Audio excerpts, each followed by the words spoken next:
Semua, salam Khamis. Hari saya nak berkongsikan tentang hadis beriman dengan perkara selepas kita meninggal. Sayyidina Mustawrid bin Shaddad radhiyallahu anhu berkata bahawa Rasulullah SAW telah bersabda, demi Allah, perumpamaan dunia ini jika dibandingkan dengan akhirat hanyalah seperti sesiapa antara kamu mencelup satu jarinya sahaja ke dalam lautan, lantas diperhatikan banyak air yang terlekat di jarinya, satu titik saja. Yakni sebagaimana air terlekat di jari adalah sangat sedikit sekali.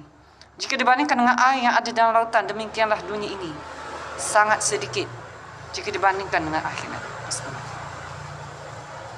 Sayyidina Shaddad bin Aus melihatkan bahawa Nabi SAW sabda, orang yang bijaksana ialah orang yang selalu melakukan muhasabah diri terhadap dirinya sendiri dan melakukan amalan untuk kehidupan selepas mati nanti.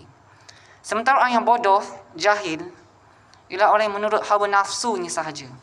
Kemudian menaruh harapan terhadap Allah Taala bahawa Allah Taala itu yang akan mengampunkan dia. Tapi beramal baiknya tidak, masih mencemarkan alam dan sebagainya. Dia yakin bahawa apa yang dia buat ni betul. Dia ikut orang. So janganlah macam tu. Supaya kita menjadi hamba-hamba akhirat yang tidak diperbudakkan oleh dunia ini.